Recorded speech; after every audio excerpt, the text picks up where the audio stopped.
राम राम मंडळी, जय खानदेशात तुम्ही पण ना तेच तेच खमण खाई खाई कटाया उन्हा असेल ना, तर गुजराती स्टाईलમાં हाय खांडवीनी रेसिपी एकदा ट्राय करा. खूप सोपी रेसिपी आहे ना. वेगळी स्टाईलने रेसिपी रास पण मी इझी स्टाईलने बनावी, मला ना जास्त कटाय बनावाना म्हणून. 1 वाटी बेसन ठेवा आणि त्यांसाठी मिक्सरला भांडामा टाकाना.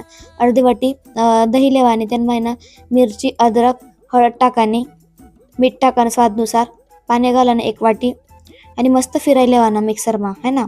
मस्त पतला असं बॅटर तयार वसते. नंतर ते गाळणे मग गाई लेवाना, कारण ना ते मग अद्रक ना आणि मिरचीना तुकडा राही जातस ना, म्हणून त्यानंतर ते गाई शिंदे त्यांना देखू शकता. मस्त पाणी पाणी राहायचं खाली मस्तपैकी पतलं राहतं पे बेटर. त्यानंतर ते साईडला ठी देवानं, कडे लेवाने ज्यांना स्टीम करणं आहे आपले वाफाडणं आहे, त्यांना पाणी टाकानं. एखादी कुठली पण चाळ आपली राहणार रिंग ती टाय ठी देवाने पाणी गरम करायला ठी देवानं. त्यानंतर ज्यांना आपले बाफाडणं आहे ना त्या प्लेट असं तेल लायला, जसं तेल लावा नाही थोडं थोडं लावानं, जेणेकरून ते चिटकायला नको है ना. तिन्ही प्लेट असले मी लायली ना तेल. त्यानंतर ना बेटर एकदम मिक्स कर लेवाना, जेणेकरून ते खाली बसायला नको. एकदम पातळ अशी लेअर लावानी, म्हणजे 1 या 1.5 चम्मच घाललं तरी चालेल. मी 1.5 घालवताना थोडीशी जाड होई गई ती, ते तुम्ही 1 चम्मचच घाला. मस्त पतली पतली लेअर तयार होईल ना. सगळ्यांना टाके दिन मी थोडंसं उरलं होतं म्हणून 1 प्लेट मग वती दिन, तर मी जाऊ दे म्हटलं कोण परत परत बनाई. त्यानंतर ना पाणी उकळ गई त्यांना मी 1 प्लेट लावणार आहे आता. 10 मिनटं ठेवा ना स्टीम करायला, म्हणजे बाफाड आले. 10 मिनटानंतर होईल असते रेडी.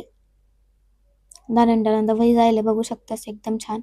त्यानंतर ना त्याला लाईनी मार लेवाना मस्तपैकी, आणि आजूबाजूला कोणा पण काढी लेवाना, आणि आता राऊंड राऊंड फिरायला लेवाना, गोल गोल गोल गोल गोल गोल गोल गोल गोल. एकदम मजा आहे साय करायला, तर मला बेकार मजा होती.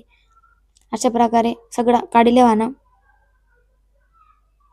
त्यानंतर सगळं मी काढीन जात. त्यानंतर तडका तयार करूयात. 1 वाटी लिहा, त्यानं तेल टाकानं, जिरं, मोहरी, मिरची छान तडतडू द्या, आणि जिरं, मोहरी, मिरची, त्यानंतर कढीपत्ता, पांढरी तीळ छान अशी फ्राय करा आणि तेल मास, आणि गरम गरम तेल हिंग पण टाका, आणि पटकन तडका गरम गरमच असतो. वर यानं खांड वगैरे टाके देवा ना, हिंग टाकी राहते मी याद पडे गई तवं म्हणून, आणि पटकन टाके देवा ना खांडवीवर. खूप छान लागस खमणपेक्षा, तर मला हे खूप जास्त आवडणं. इझी पण रेसिपी, खूप छान पण लागणे. नवीन काहीतरी खावं, तेच तेच खायचे मला बेकार कटाय म्हणून नवीन नवीन स्टाईल ट्राय करत राहत तुम्ही मी शेअर करी. आणि दुसरा स्टाईलमा बी आहे मी ट्राय करणार आहे, ते पण शेअर करतो लवकरात लवकर. पण हाय रेसिपी आवडली ना, चॅनलला सबस्क्राईब करू अजिबात जाऊ नका. खा, मजा मारा, पोटभर खा, मला पण आशीर्वाद द्या. मला चॅनलला पण सबस्क्राईब करू जाऊ नका. लाईक, शेअर, सबस्क्राईब, कमेंट नक्की नक्की नक्की करा. चला बाय.